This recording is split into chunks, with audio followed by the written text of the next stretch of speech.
Welcome to session 4. February's over. Here we are in March, and we have agreed to come into March. Everyone who opted into February opted into March. Y'all must be crazy. Just kidding. Everyone opted right back in for our March events, and the theme for this past week was interesting because every week there's like a flavor of questions and one-on-ones that come through. And the flavor of this week, I would say, was more along the lines of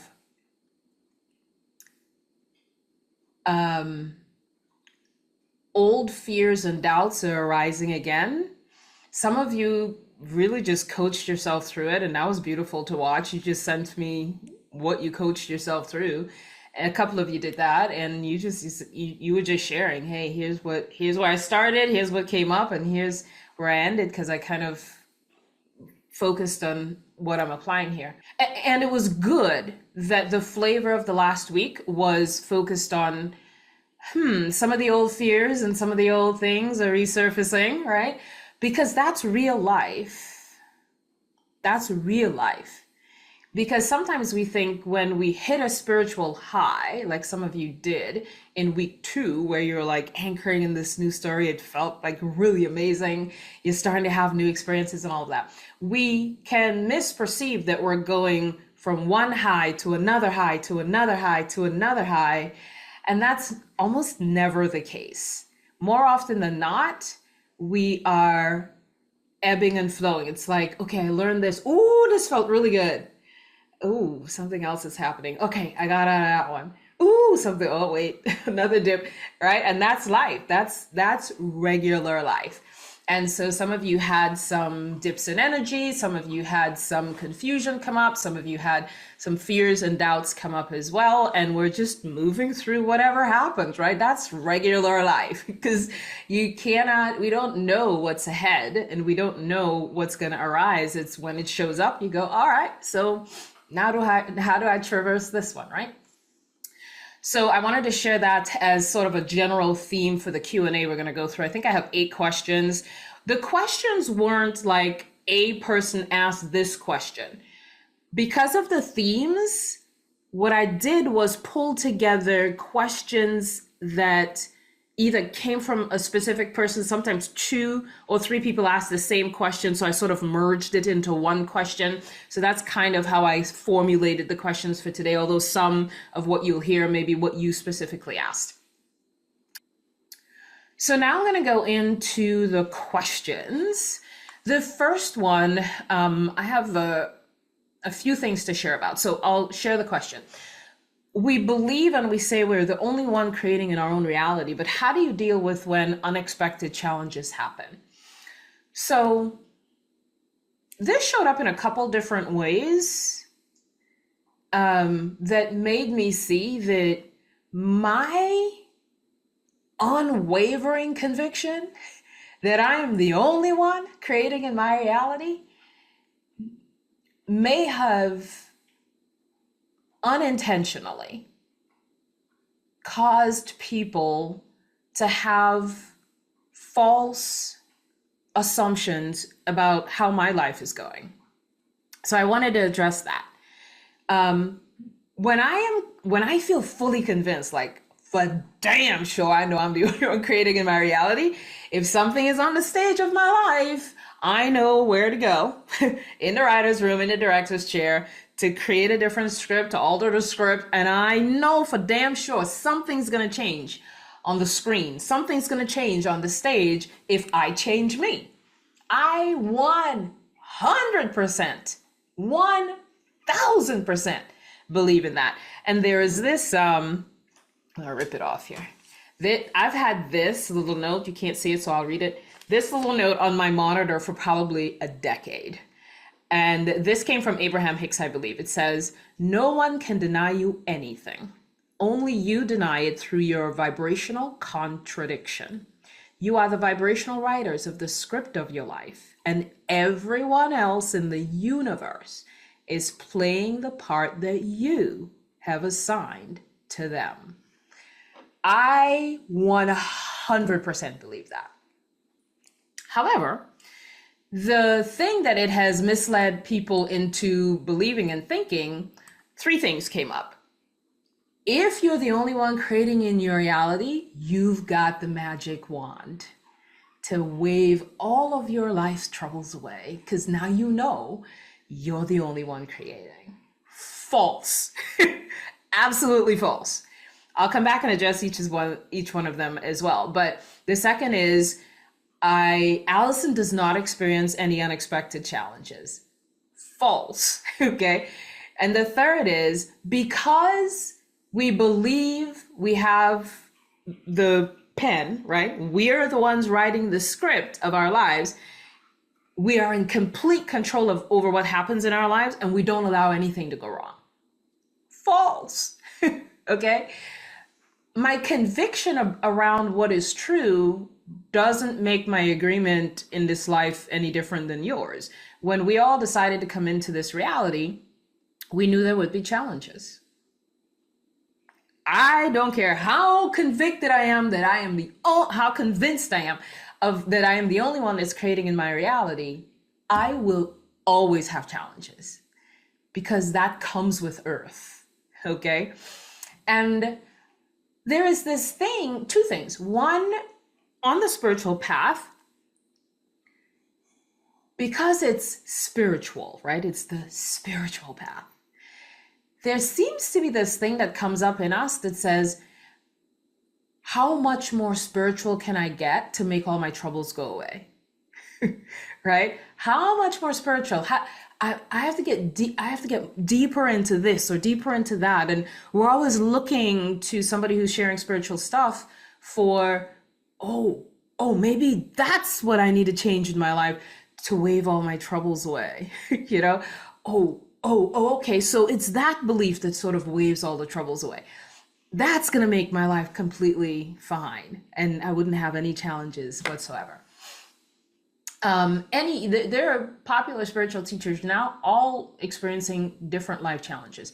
Eckhart Tolle, I think 2 years ago, talked about cancer that he went through and had the cancer removed. And as far as I know, he's doing fine now. Adi Ashanti stepped down from doing talks because he spent a decade he described it, he sent a letter to his subscribers, a decade in, it was some kind of pain in his body for over a decade, and that led to PTSD. And he was talking about that and said he stepped down. And Abraham Hicks, Esther Hicks, who channels Abraham, her husband died of cancer. Whenever any of these things happen, the people in those spiritual communities, oh my God, I thought he was awakened. I thought he was, enlightened. How could he be dealing with PTSD? I thought she's talking about blah, blah, blah. How could he die of cancer? If they can't do it, what hope does that leave for me? And we have this misperception that there's some magic wand that we can finally arrive at spiritually that makes all of our earthly troubles disappear. And I want to invite you to let that go. Like, there's challenges coming up in my life, just like there's challenges coming up in your life. My conviction around what I know to be true makes me not worry so much about the challenges that are coming up. What I do see a significant difference with regard to when I was constantly in worry and constantly in fear to where I am now is there's more peace, there's more chill, there's more flow. When challenges come up, I just accept, this is part of life on planet Earth, and I decide to use it for my highest good. If it's going to be here anyway, which it will, I am going to use it for my highest good. So I'm not worried about challenges coming up. It does start to feel like you have less and less challenges, because in the days where I was constantly in worry, there was a constant flow of challenges. When I was afraid of all different things going wrong, there was a constant flow of challenges. So yes, when when you come into the knowing that you are the only one creating your reality, even better, I am one with source.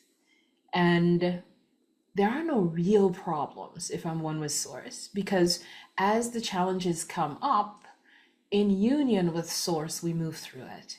Everything is temporal. Even when things feel like they're lingering, it's okay. I'll move through it and it'll be fine. So, and even when I feel intense emotion around a particular thing that's arising, I feel the emotion. The difference is, in the past, I would feel the emotion. I'd be like, why am I going through this? How long is this going to last? Like, I was suffering with the emotion that was arising. What's different now is, if intense emotion arises, I'm there with it. I know it's temporal. So I know it's going to dissipate at some point. I also know that I'll bounce back. Like, I have 100% confidence that even though I'm feeling this way now, I'll bounce back. It'll be fine. I'll bounce back. So there's not as much angst and emotional suffering over challenges, because every challenge that comes up, I go, okay, this is temporary. Even when I broke a bone, it was like, I broke a bone and then I will not have a broken bone at some point. You know what I mean? The bone is not going to stay broken. My body knows how to fix itself. It'll fix itself. You know what I mean? So there's not this suffering of, why is this happening? What if my life stays like this forever? That doesn't come up, whereas it used to come up in the past. So the expansion that I've experienced, the deepening of my awareness of who I truly am, definitely had an impact of way more peace and way more serenity as I move through life. But it doesn't mean that I don't have unexpected things happen. Like, I didn't expect to break a bone. Like, right? And you could say, well, if you're the only one creating your reality, why would you create that? Because I am fallible.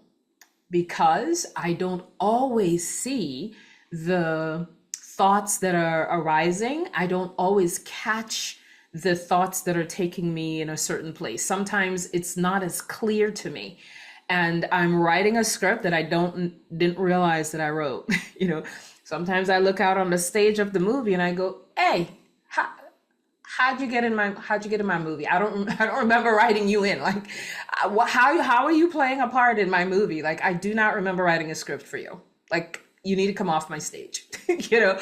But then I go inward in the stillness and I realize, oh, I did write them into the movie. I did write them into the script with this belief, with this fear, with this whatever, right? And then you go, all right, well, we're just gonna let them know, give them their 2 weeks notice that they're gonna be written out of the script and out of the movie, right? So that's just a euphemism, by the way. But I know that I can alter whatever I'm seeing, so I'm not too worried about it, you know? And even if worry comes up, even if angst comes up, even if some intense emotion comes up, I know that I can move through it. Even if I'm moving through it slowly and it's painful or whatever, I'll move through it. It's fine, you know? In the video where Eckhart Tolle talked about the cancer, he was saying he had never really visited a doctor much at all, never had any, ailments in his body. And then this thing started coming up. And so he went to the doctor. And when he first got the diagnosis, he was like, ooh, so I might not be around for another, I might be gone in 3 or 4 months, right? So there was a little surprise, like, oh, I wasn't expecting to be gone that soon. He's doing fine now, by the way. As far as I know, he's doing fine.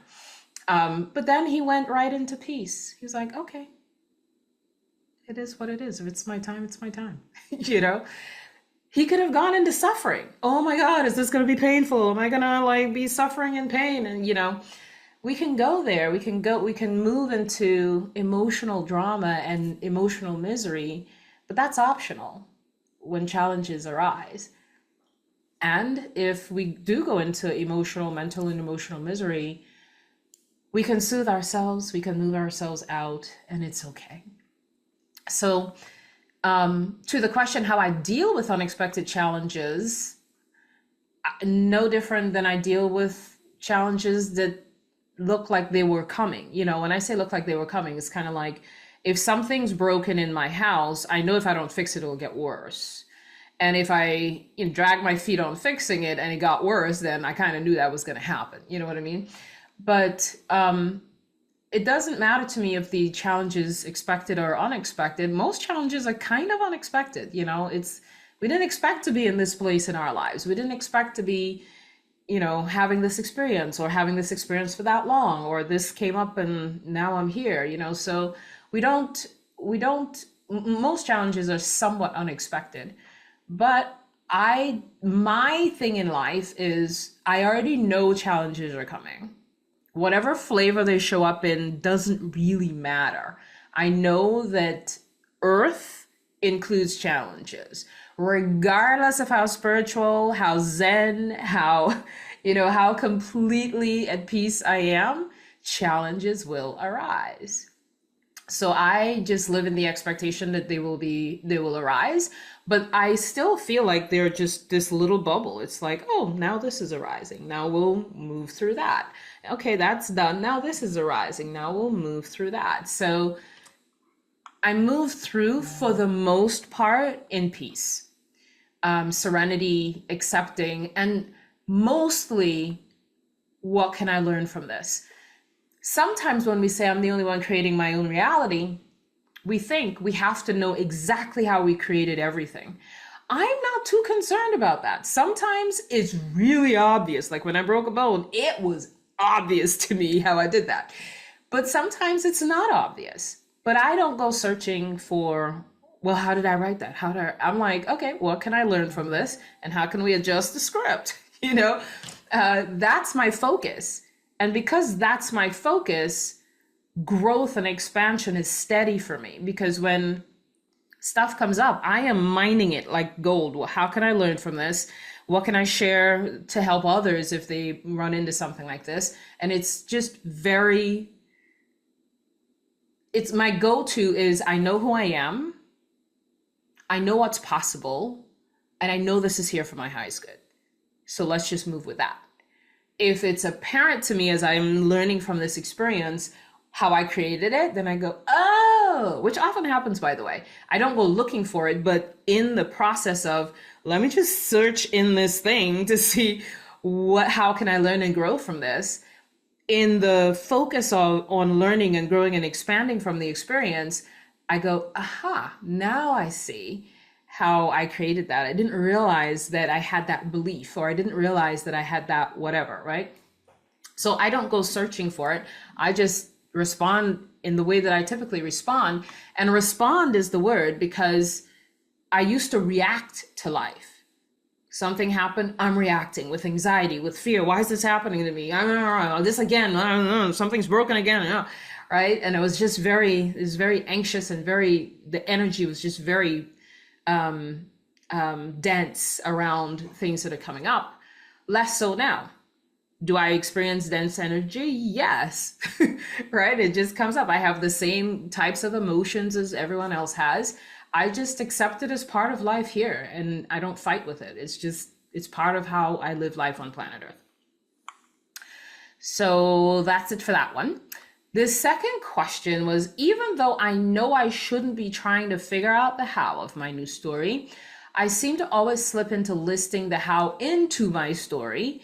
It's creating doubt about whether it's possible. Sometimes I feel like I truly need to complete more actions before I can allow my new story to materialize. Other times I feel fear about taking action toward my dream, toward my new story.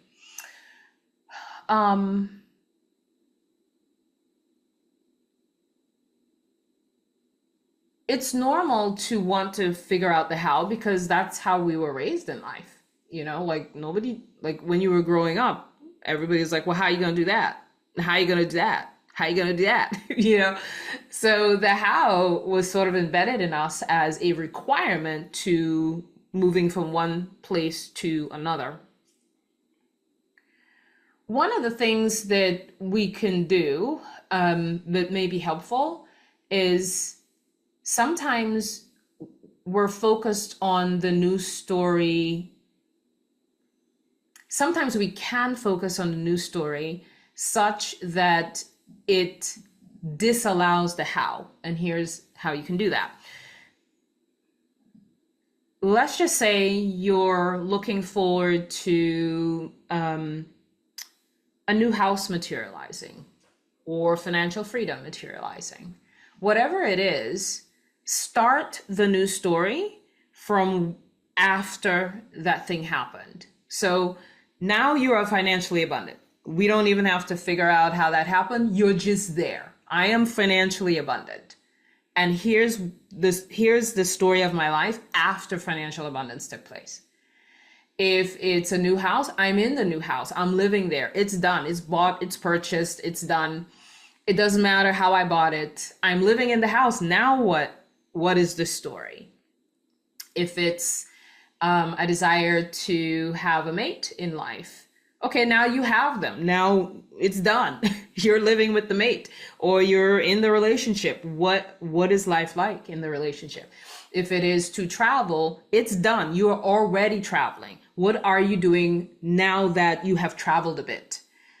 Right? So you move past the stage of the thing blossoming into it's already done, which it is already done.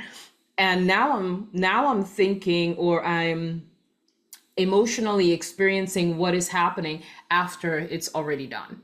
So that if you really set up the story for it already happened, now this is what's happening in my life, then you're never thinking about the how, really. You're thinking about how, what's happening now that it's already done. So that's one way to sort of circumvent the creeping in of the how.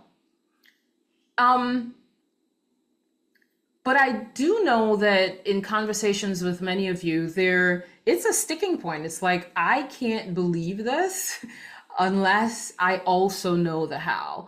Or, I know that I want to learn about, how to better invest my money. So I know that I have to go, learn from somebody how to do that. So now I'm feeling like I have to figure out who to learn from, because that's one of the things that I want to experience, is just being really good with handling my money and investing my money. Yes, you can do that. Yes, that may be part of the recipe, but you're jumping the gun a little bit sometimes. It may be true that when you start thinking about how you're living your life, you're inspired to take a class on investing, but that action is coming out of the energy of experiencing it. So it feels like flow. It doesn't feel like, okay, I can't think about the end. I can't think about this being done until I do this. It's a different flavor of experiencing, So action is fine, and thinking about actions is fine, which may readily come up. Like if you're in the at least this is what I have found. When I was in the visceral experience of a particular story, I would naturally start thinking, oh, okay, and I want to do this, and action naturally came out of the vibration that I was in. So I don't think we have to pre-think a lot of that, even though we are programmed to pre-think everything before things move along. But what I noticed is each of you are in a different place with regard to this. So if this is still coming up for you, then let me know what the nuance is, because there are different threads of things that are happening in your life that I can't give a blanket response to. We just have to sort of tease it apart when we're talking about it. Let me see if I have anything else to offer on that.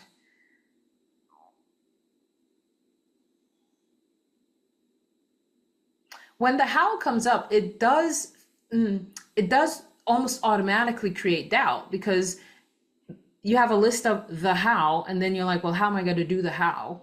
And so you get caught up in, well, I don't even know how is that possible? I don't have the money to do this, and I can't get to this unless I do this, and you just get stuck in the howness of it, right? So it's better to go into the experience and experience the full life after that thing happens, and then see what gets birthed out of that. And what gets birthed out of that energy and that frequency has often been surprising to me. where I will just be in the frequency of something and not even looking for to get anything out of it. I just want to experience it because I can, right? And I'm not looking to get anything out of it, but have the experience of what that feels like. And I'll open my eyes and suddenly I'll go, oh, you know what? I could do this. I could do this. Oh, I really want to do that. Oh, that feels exciting. And it just sort of naturally arises, sometimes surprising me with what actually arises out of it. So anchoring in the new story, I think, is way more powerful and allows for more than we may realize. Okay, question number 3. I'm anchored in my new story most of the time, but financial challenges pull me back into doing things I do not enjoy in order to make money. This came up about three of you had this week. Making money in a way that I do not prefer pulls me out of the frequency of my preferred reality. I feel like I'm getting pulled back into the old me every time I make money in a way that I do not enjoy. There's something really cool about anchoring in the truth of who you are, and anchoring in your new story. If you're truly anchored in your new story, what's playing out in your regular life doesn't really have any pull to it. It's almost like it lost its charge. So for example, my new story says I'm financially abundant doing everything I love, right? However, I feel like I have to do Uber Eats in order to bring in some extra cash, or some side gig that you're doing to bring in extra cash. And so the story here is every time I do this thing to bring extra cash, it feels like it's pulling me back into the old story and out of the frequency of my new story. What I want to offer to you here is that does not have to be the case. So some of you have experienced being so anchored in your new story that your current life feels kind of faded. That's the experience that disallows the pull back into the old frequency, pull back into the old story. When this story is so visceral and so strong, whether you're feeling elation, peace, neutrality with this new story, when you're living your regular life and old things come up, like, oh, okay, so I'm a little bit short on money again this month, and I'm just gonna, do this little side gig in order to make ends meet. It doesn't feel like, oh my God, I have to go do this thing again to make ends meet. It feels like this is just playing out temporarily because this is what's cooking right now. So the fact that I'm doing this does not bother me in the very least, because this is what I'm anchored in, right?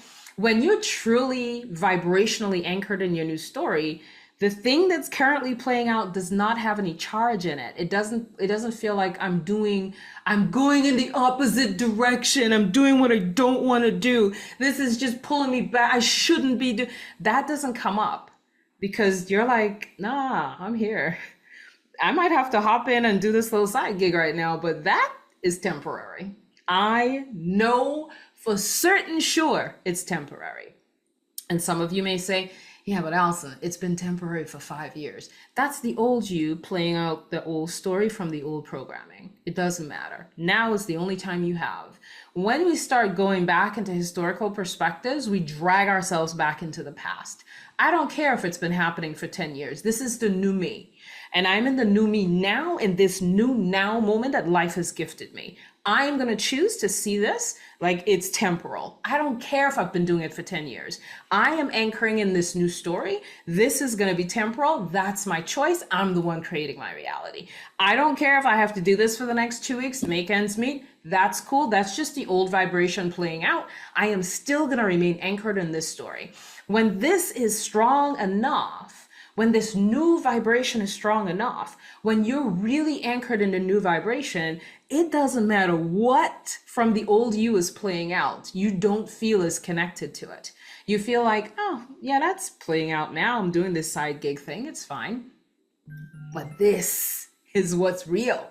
This is what's cooking. This is what is undoubtedly materializing in my life. So this doesn't feel as the pull doesn't feel so strong. It doesn't feel like it has a lot of charge. It doesn't feel like I am going back into the old. It doesn't have that flavor anymore. Why? Because there's a new energy that's taking you over, and you're more in that energy than concerned about what's happening in your current day-to-day life. And we talked about this before, where some of you felt like your current day-to-day life feels like the past.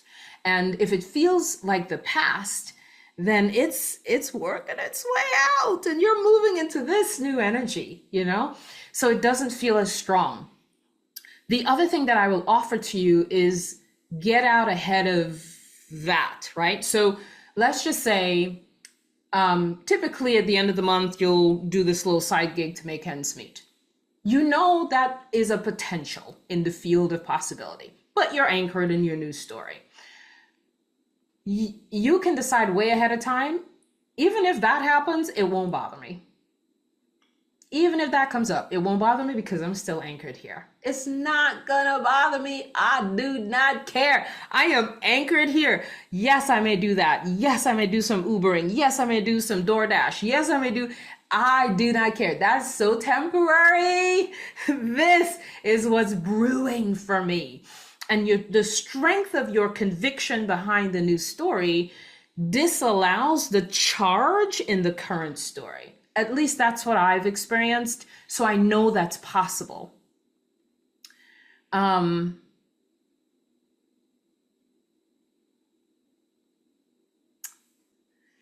other thing that I want to add to this is, in conversations with some of you, I did see that, we're going to talk about this again though, but if you put a new story on repeat, it's going to change something. That's just, especially, it's not just a new story, is if you put a new vibrational frequency on repeat. We often refer to it as a new story, like the story is the thing, but it's more a vibrational frequency that you put on repeat. Whether it comes with a new story, identifying with your true self, peace, calm, serenity, whatever it is. Whenever you put a new frequency on repeat, something will change in your life. Do you have to put it on repeat? No. But if you change you in whatever way you choose, something's going to change in your life, right? It's going to impact something in your life because you're in a new frequency. What I have noticed is with some of you, that's true, but you're not doing it. I think that was one of the questions. But I'll address it now. If it comes up below, I'll let you know. It's like, I know what to do, but I'm not really doing it. And I had a little bit of that in my own life as well, where I would go, the last hour of the day is just stillness and quiet. Now it's easy for me to do that now because I just love what I feel like when I fall asleep in a really great vibe. But before, there have been times where it's like last hour of the day, shut off my iPhone. I'm just going to be in a beautiful frequency, whether that be gratitude journaling, just, envisioning something beautiful, tuning in to my true nature, any of those things, right? But my brain and my body is going, nah, what we do in the last hour of the day is doom scrolling. That's what we're doing. We doom scrolling the last hour of the day. That you forgot. That just see what your YouTube people put out. Like that will come up. Not Eckhart. Joe Dispenza has a really good book titled Breaking the Habit of Being Yourself, where he talks about that, where we form a habit of being during the day. Like we get up, we do the same thing, we get up on the same side of the bed, we brush our teeth the same way, we put on our slippers, we walk downstairs, we turn on the coffee, right? We have these set of things that we do every single day. And if you try to change that, the body goes, no, that's not what we do right now. What we do right now is this, right? So the body is bucking against changes that you're trying to make. Really good book. I believe the audio version is on YouTube. If you search YouTube for Breaking the Habit of Being Yourself summary, I think people have done summaries of it. Really good book. He can get a little technical with the neurological stuff sometimes, but it's a really good book. And so sometimes what's happening is you haven't yet broken the habit of being yourself. So the old you is continuously putting off sitting down, getting really clear on your news story, anchoring into it, feeling it, like really experiencing it at a really deep level. The new you says, this is what I want to be doing because it feels good. It just feels good. But the old you is like, no, we don't do that. We doom scroll. We go look like, you'll sit down and then the mind will go, well, let me just go watch that one video from Allison on that. And then now you're on YouTube. Now you're scrolling, you're doom scrolling, you watch that video. Oh, YouTube puts another suggestion in. And so you're off. Now you're off your game, right? You're not doing that anymore. And every time you sit down, okay, I'll do it tomorrow. Tomorrow comes, you're like, okay, I'm going to sit down and I'm going to get really clear on my story. I forgot to do blah, blah, blah. And then you're out of it again, right? So sometimes breaking the habit of being ourselves is at the core of what's actually happening. So again, I recommend that book as a way to become a lot more clear on that too. So, okay, so those are the few things that I had to offer on that. Let me see if I have anything else on that.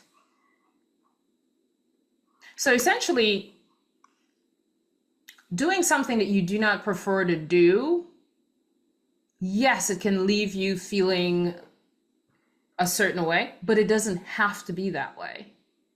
That's the key, is when you're anchored in your new story, whatever's playing out right now doesn't feel so magnetic. It doesn't pull you in, because that's what was shared here, right? You're getting pulled back into, you don't have to get pulled back. You could act that out and, right? It's like, oh, okay, I'm the character acting that out, but I'm living here, right? So it can be that powerful. Next question. Because of the ebb and flow of my life over the last few years, my old story that tells me I will never succeed in life, and my old story tells me I will never succeed in life, and that story often feels stronger than my new story. So fear of completely failing in life comes up a lot. How do I become more fully anchored in the vibration of my story such that the old story does not feel so convincing? I think it's very similar to what I shared before, and also what I shared last week in how to allow the old programming to fizzle out. This is just, all of that being shared is, I still haven't moved out of the old programming. That's really all that's saying, because we all have old programming for one thing or another. But the key is awareness that it's old programming and choosing some path out of it. I shared a couple of suggestions in last week's event on that. And we've talked about that in a few different ways. So I think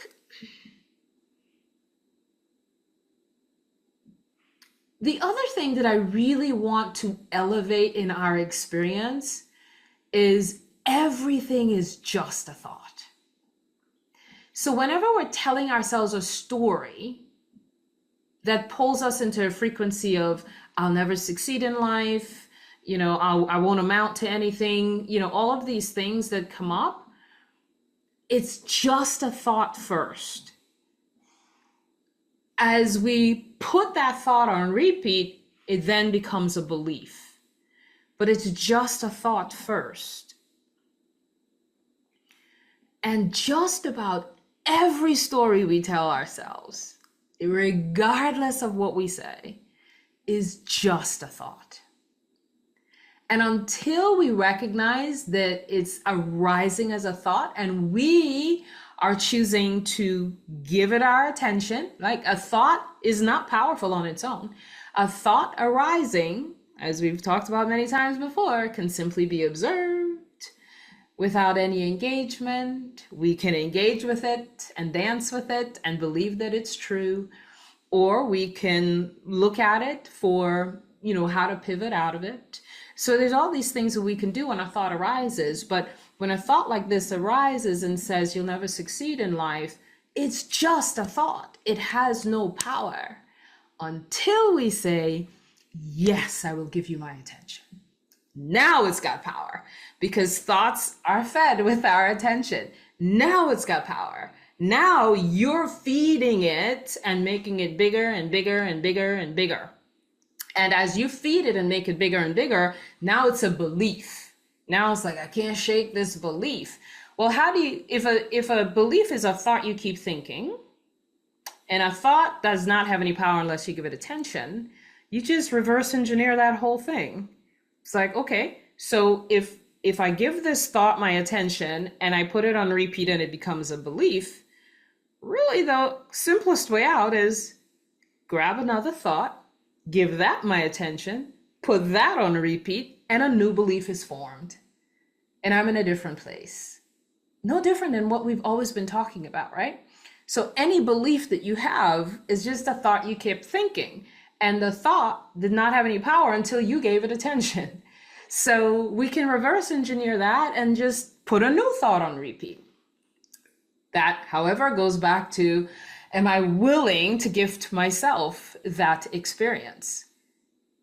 Because your body and your mind will buck the system because of old programming. The minute you start to put a new thought on repeat, something's going to come up to say, you sure? Yeah, I don't know if I want to spend time doing this. I might be disappointed. Like all these different things will come up because old programming is, you're starting to break the old programming and your mind knows it, your body knows it. And so it's like, wait, our body doesn't do very well with change. Our body feels threatened by change. Our minds feel threatened by change. Our emotions feel threatened by change. But at some point we can decide, no, I'll move with the new story. I'll move with the new thought, give that thought my attention, allow it to expand into a new story for me, which then becomes a new belief for me. And now I'm a new person with new beliefs, right? So all of this is just a thought we keep thinking over and over. And we can undo that anytime we choose. We're actually that powerful to undo that anytime we choose. The next question is, what if my desire is coming from my ego and is not really in alignment with my true purpose? What if my desire is not what my soul came here to do? And how can I tell if it's coming from my ego or not? How can I tell if my desire is in agreement with my soul's plan? What about soul contracts and predestination? And how does that play into choosing a desire to put on repeat or a new story to put on repeat? I've had about 3 different conversations in alignment with that this week. And afterward, one of the things that came up for me was, I don't actually think about these things on a day-to-day basis. And I kind of sat with myself and say, how come you don't think about soul contracts and predestination and whether your desire is in agreement with your soul's plan? Like all of these different things.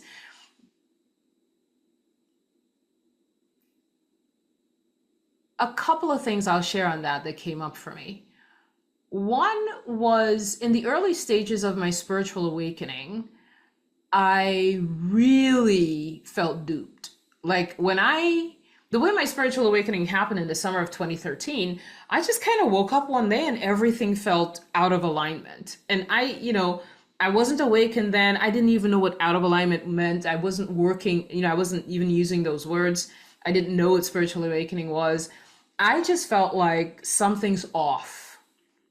And I have had that experience previously too. It's how I left my job in corporate America. I had one of those moments where, something's off. I need to go.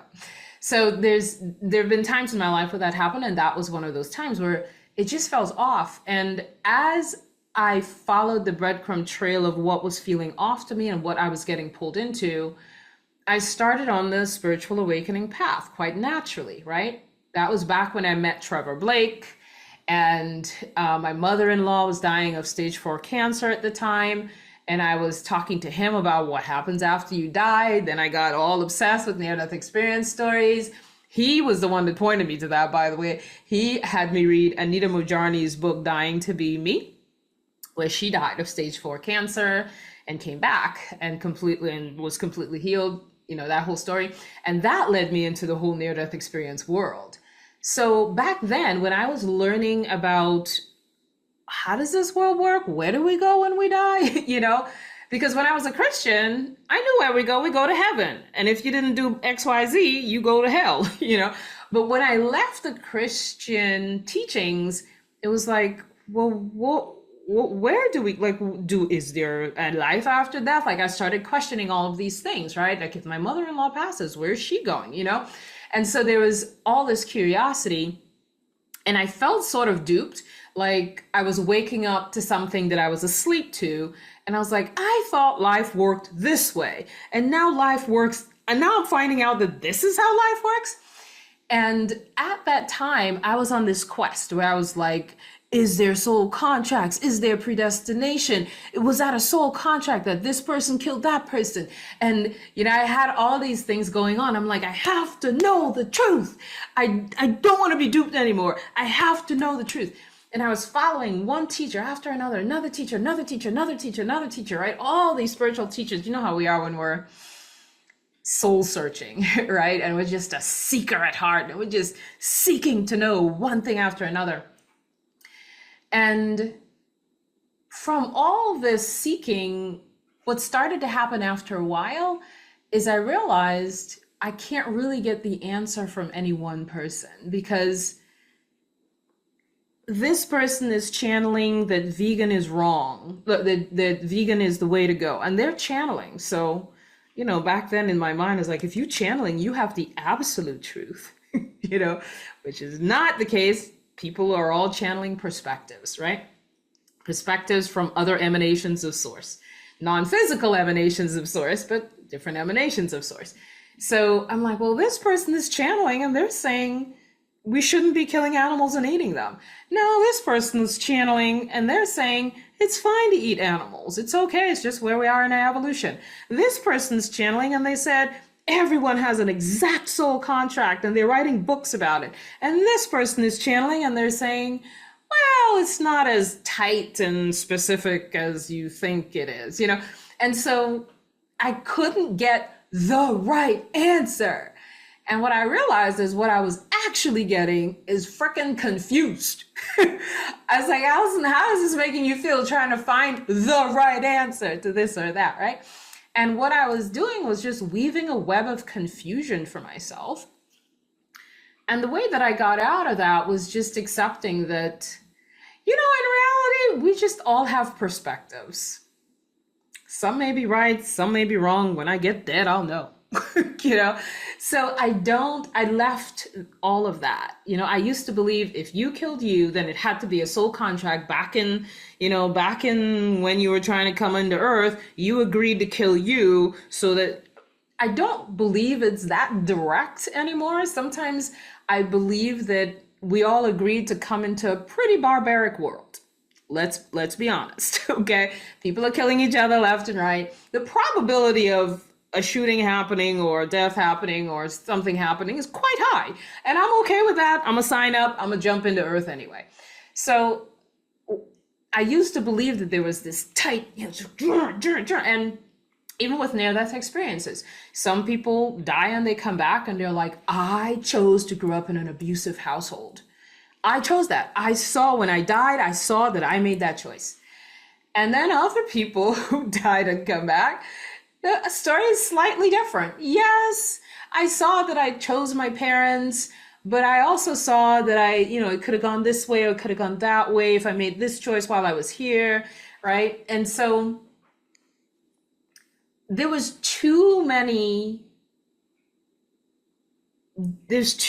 different flavors of answers to any of these things.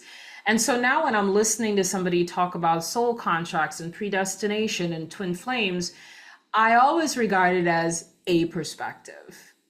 And then I say, does that resonate for me? Because I know that there are many flavors out there on the buffet. I get to choose what resonates for me. And I'm the only one creating in my reality. So if I choose to believe a certain thing, my life will sort of play out in that way, right? Right now, I don't have any beliefs or non-beliefs about soul contracts, predestinations, twin flames, all of those things. I personally believe it don't matter. You know what I mean? It's like, can I just live life? I just want to move through life and figure it out as I go, you know? And I came into trusting what resonates for me, which is why I often say at the end of my videos, take what resonates and discard what does not. Because I know what I'm saying, this is this disagreement with somebody else out there. That's just life. I know if I channel something, somebody else will probably channel the opposite. So what are you going to do then? You know, we're all channeling perspectives, whether we call it Jesus or Abraham or Bashar I've seen Abraham and Bashar vehemently disagree. They're not arguing, but completely different perspectives on one thing or another.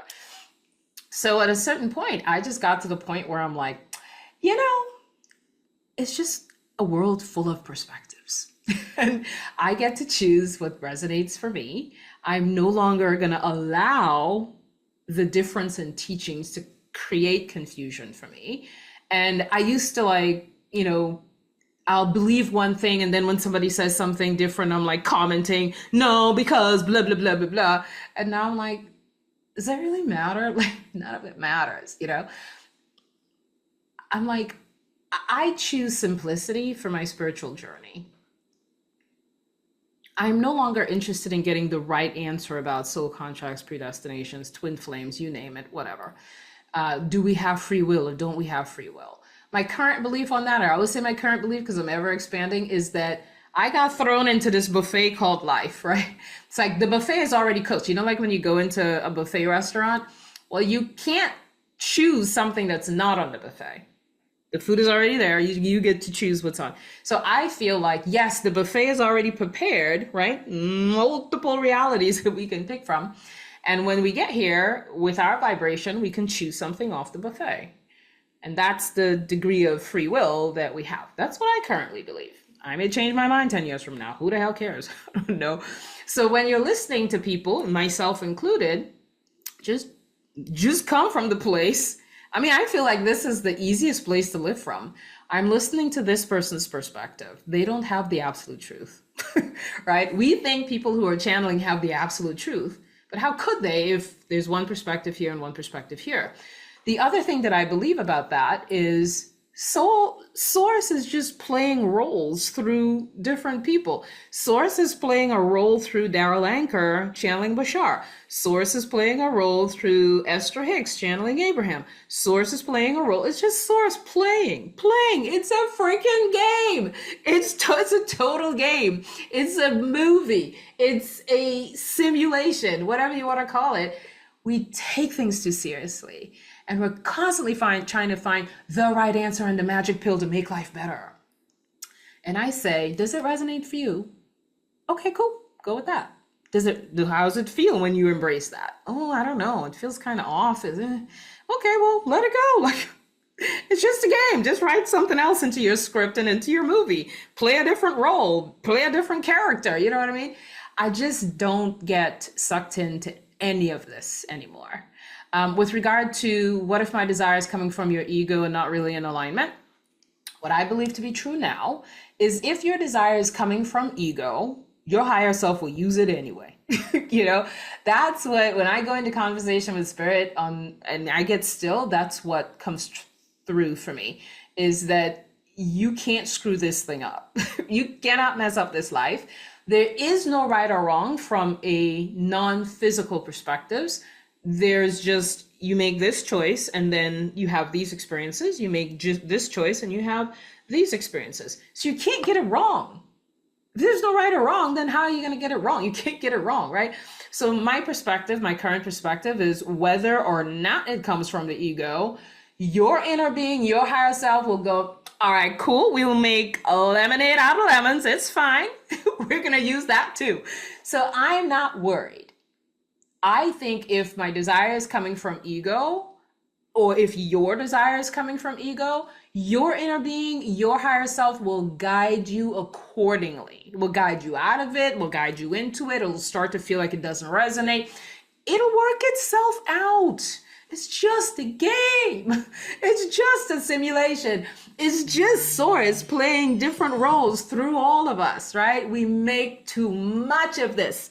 It's fine. Just do what you want, and allow the inner guidance within you. The one thing I will offer you is, if you're wondering, is my desire coming from ego? Is it the right path? Am I on the right path? For me, currently, I believe you can never be off your path, because whatever path you're on, your inner being, your higher self, the greater intelligence within you is like, all right, we'll help her course correct out of that one. It's fine. Like, your higher self is not going, oh my God, she made the wrong choice. Jesus Christ. What is she? Your higher self is not doing that, right? So why do we do that to ourselves? You made a choice. It came from your ego. What's your higher self doing? Holy shit. That's her ego. How are we going to correct this? Like, is your higher self worried? Your higher self is like, interesting. Let's see where this goes. And we'll help her out along the way. That's how I see that it goes. But I tend to take a simplistic view of things. I think really this is just a movie and a bunch of stories playing out. I'm not worried. That's kind of where I'm at with that. How can you tell if it's coming from your ego or not? That's a fair question. Get still. Get really, really quiet. Get really, really still. And you can ask, what wants to happen through me? What wants to happen through me while I'm here? What wants to happen through me while I'm here? Get really quiet, really still. You'll get the answer. You'll get the answer. Next question. I know we have a whole buffet of options to choose from to help ourselves bounce back from challenges, but do you have like your own bounce back recipe? That's a really cool question. I did a YouTube short saying these are the 4 things that I'm living by now in life. I forget what I called the video. I don't remember. But I know it was, I'm the only one creating my reality. Anything that happens in the form of challenges is here for my highest good. I will use it as my spiritual practice. Forget what the other 2 were. But see, it shifts and changes all the time. Interestingly, as you all know, I use an app called Evernote, which, you could put any kind of notes in. And from time to time, when something blows up in my life, right? Like something goes awry in my life, and I feel like it took me offline in terms of my vibration for too long, I will sit down afterward and I'll go, all right, Allison, create a bounce back recipe. And I literally create a note in my Evernote app and I call it bounce back recipe. And I start writing, if this ever happens again, here's what I would do differently. Here's how I would respond, because especially when I have a reaction, I'm like, we need to learn how to respond, not react. So here's what we're going to do differently. And I literally if I go back into my Evernote app, there's like bounce back recipe, September 2021, bounce back recipe, January 2023, bounce back recipe, because I'm a different person as time goes along. And so what happens is when challenges come up, I'll go look at what I said to myself as a way to bounce back. And I'll go to the latest one because I've evolved, right? And it's funny to go back and look at the many bounce back recipes that I've had because it shifts and changes. And what I shared on YouTube is the 4 beliefs I have about life. Again, it's a YouTube short. I can't remember where I put it, but that's where I was. I think I did that a month or 2 ago. I think that's still true, but I can't remember what the 4 things are now. But my current way to bounce back is very simple. Whatever is happening for my highest good. I can use it as my spiritual practice. I'm the only one creating my reality. So some way, some kind of how, I created this too. I don't have to go searching for how I created it. If it comes up in my using it for my highest good, cool. I learned from that too. And perhaps the most important bounce back thing for me is, who are you? And I say that to myself often. Who are you, Allison? You're not a body. You're getting caught up in the story. You're just a character in this story. Remember that. You're getting caught up in the character. You're not that. You're not that. And I would pull out of the story as a result of that. And I can see things more clearly when I pull out of character. That's a really cool thing that I've been doing lately, is pull out of character, Allison. Pull out of character. You know how some people in movies, they get so into character that they don't even turn off when they go home. They're in character, you know? And so I know I'm in character when I'm playing Allison, the person who's hosting events, or Allison, the mother, or Allison, the whatever. And when it gets too intense in there, I go, pull out, girl, pull out. You're intensely in character right now. The character is not who you are. You're an infinite being who lives beyond everything you're experiencing right now. This is so temporal. And it's easy for me to pull out when I go there. That's probably, I would say, my most significant way of moving through challenges and things in life is, who are you? Who are you? What is your true nature? So we're gonna have two more questions. I feel like if I chill out, relax, and really get into flow where I'm not worried or concerned about anything, my whole life will fall apart. I'll be completely unproductive and unsuccessful. My creativity will dry up and my life will amount to nothing. This came up with 2 or 3 of you in the past week, and it showed itself in a variety of ways. One was, I can't be unproductive. If I'm unproductive, I'm not working toward whatever goal I have, right? And we had a conversation about goals as well. And the way I feel about goals is that there's no right or wrong with regard to goals. I always say, set a goal. How does it make you feel? If you're inclined to set goals, fine, go set a goal. How does it make you feel? If you have a list of things that you have to accomplish, I don't have any objections to that. How does it make you feel? Is it expanding your frequency or constricting your frequency? It doesn't matter what we do, it's how we're vibing as we're doing it, right? So when you have a list of things to feel productive, how does that make you feel? Constricted or expanded, right? For the conversation we had, it was more constricting than it was expanding. I want to talk about my creativity will dry up from a different lens than when I was having that conversation earlier this week. I'll share a story with you. There was a woman that I used to follow on YouTube, makes these amazing visually appealing videos of scenery and different parks in the US and things like that. And she tells stories around it. It's just beautiful. And at one point, she just disappeared. And she disappeared for, I think, a month or 2. And when she came back, she said, I don't know what took over me, but one day I got up and I just wanted to write a book. And every single day, more of the book came through and more of the book came through. And it was obsessively taking me down a path. I couldn't stop. That's all I wanted to do. Now, that YouTube creator could have said, when all of the video creation stopped, my creativity dried up. But she allowed that kind of creativity to stop while something else was calling her. And what I want to offer on this, and I've had many moments in my life, y'all know, sometimes I just disappear. I don't want to do anything, don't want to talk to anybody, don't want to create nothing, I'm just gone, right? During those times when I'm gone, all my creativity left. I don't feel like doing anything. I just feel like laying around, enjoying the sunshine, walking around my property, pulling weeds, cutting trees. I don't care about the world, I don't care about thinking about anyone or anything or doing anything or creating anything. Perspective is very, very important. So when the desire to create seemingly ceases, we can go into fear on that. Everything's drying up. I'm not feeling like doing anything. I'll amount to nothing. I'll end up as a destitute under a bridge, living under a bridge, making no money, whatever. Perspective is everything.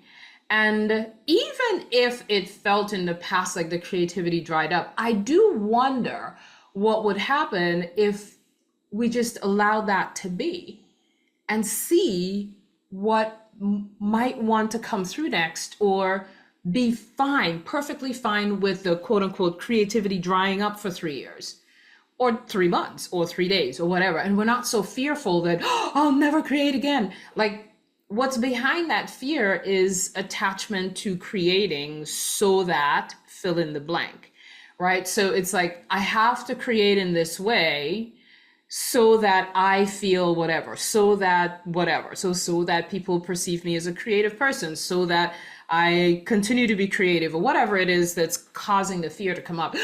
I don't feel like all my creativity is dried out. I don't feel like doing anything. I don't feel like there's anything wrong with completely feeling like you don't feel like doing anything at all. I think that's life going reprieve necessary. And if we let go of the fear and just go, I wonder if I just let it be for as long as it wants to be, I wonder what would happen if we just decided to let go of the fear.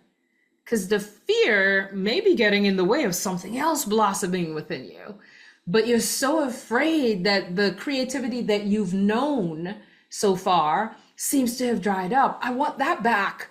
That was my identity as a creative person, right? And we're so wanting that to stay as it is that we may not be allowing something else to blossom. Something new wants to happen. Source wants to play a different character through you. Source wants to blossom in a different way through you. Source wants to experience in a different way through you. And if you say, I will dance with whatever is arising, I will not fear. Even when I feel like don't feel like doing anything, I will not fear. It will come out, something will happen, I'll emerge in a different way. Or maybe you won't emerge. Maybe you'll stay quiet and live a very quiet life of total peace and solitude and serenity. And that feels like who you want to be now. We don't have to be afraid of the unknown when we feel that kind of reprieve coming, or when we're sitting in that kind of reprieve. What would happen if I don't fear how long this is going to be? What would happen if I don't fear I have no fear around whether my creativity will dry up or not? Something else, source will blossom, guaranteed to blossom, something else through you. But you're gripping on to, I can't not ever do this again, right? If life calls you to do that again, you flow with it and you're not so concerned, right? So I wanted to offer that too. The chilling out and relaxing and getting into flow. A couple of you had that. It's like, oh no, I can't just relax. I have to be productive. One of the other things that came up is, wealthy people don't play video games, all of these perceptions that we have, which is just a thought. Who says wealthy people don't play video games? Really? Have you been in the homes of wealthy people? You know for sure that none of them play video games? Like, where did that come from, right? Somebody said it on YouTube and you're like, oh God, I should never play a video game. I'll be a destitute, so I'll be a bum for the rest of my life if I play a video game. And what I say to that is trust in the river of life, It could be that one day, all you feel like doing is playing video games. But it gave rise to such joy and just freedom and flow that ideas sparked the next day. I can't say that that's wrong. I can say that that's an experience and you can see what happens through the experience. Or you can play video games all day and feel like, ooh, that just pulled me into something that didn't feel good at the end of it all. It's like, how is it making you feel? Forget what everyone else thinks of playing video games, or forget what everyone else thinks about having goals. How does it feel to you? And if you chill out and relax and let go of the fear as well of what chilling, because the other thing that is worth sharing is we cannot act in opposition to our core beliefs. So if you really believe that if you chill out and relax and get into flow where you're not worried or concerned about anything, your whole life will fall apart, you better not chill out. because that's a belief that will become a reality. As you're chilling out, you're like, oh my God, I hope my life doesn't fall apart. I hope my life doesn't fall apart. I hope my life doesn't fall apart. And then all kinds of stuff starts happening to match that.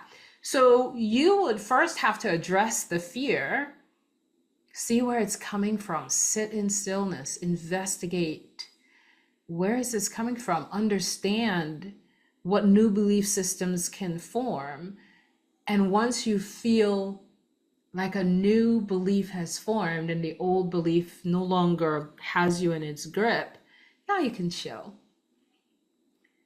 But if you chill and relax while you're fearing chilling and relaxing, everything you fear about chilling and relaxing will for damn sure come into fruition, because that is what you believe. So the belief has to change, and we talked earlier today about different ways in which you can change your belief system. Because that's, a belief is just a thought you keep thinking. So what's the new thought that you're going to choose to replace the old thought? Put that on repeat with some emotional, infusion into it, and things start to change. You start to become a different person. But again, just a thought, right? If I chill out and relax and get in and flow around, everything will fall apart. Just a thought.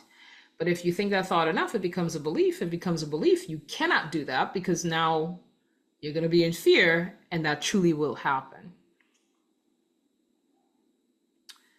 The last question is, when I truly focus, I do experience a shift. I feel different.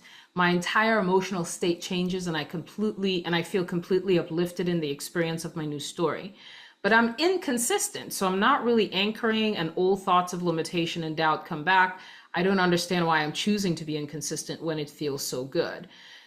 I think I addressed that earlier, so I'm just gonna repeat what I shared. Joe Dispenza's Breaking the Habit of Being Yourself. It might be a good place to start reprogramming. I shared last week on another way to allow old programming to fizzle out. That video was called What May Happen If the New You Emerges. So you can go take a look at that. But again, this is just programming, right? We're all dealing with some flavor of programming in whatever area of our lives or not. But I also want to say a few things about this. One, we already know, we talked about this last week, that putting something on repeat is not a requirement for changing your life. For most people, that's kind of what they got to do to reprogram. For most human beings, they have to make some kind of shift in a repeated way in order to reprogram what's going on up here, what's going on here, what's going on in their vibration, right?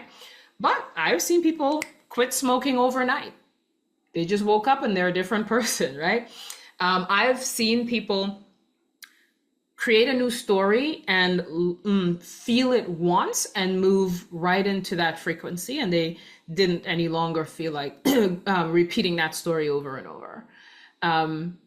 So you gotta give yourself some stillness to get to know you and where that's coming from within you. Is it old programming that keeps taking over and you're like doom scrolling instead of sitting in stillness? Instead of creating a new story, you're choosing to doom scroll or whatever. Or is it really not necessary for you? I mean, you're an individual. Because somebody put a new story on repeat for a month and had an amazing transformation doesn't mean you have to put a story on repeat for a month.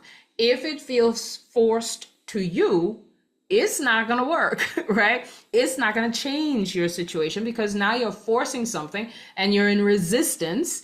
So if you're in resistance, you can't allow what wants to unfold in your life. So there's a lot that I would say to question when it comes up where you're like, everybody's putting a story on repeat. Why can't I can't do that. Like, for some reason, I can't do that. You might be in a different phase of your experience, as we talked about last week, right? It may be old programming. It may be a different phase of your experience. It may be that you really only needed to think about it once and you feel completely at peace that it's done, you know? So it depends on what's going on for you, how you would address it. I hope that makes sense. And I am complete. Thanks again for joining us for another live stream. Hope this was helpful to you in some way. I do again want to remind you to take what resonates and discard what does not, because I trust your inner being to know what's best for you. If you have any questions, you know where to find me, AllisonPhillips.tv/ask. I'll see you soon. Bye.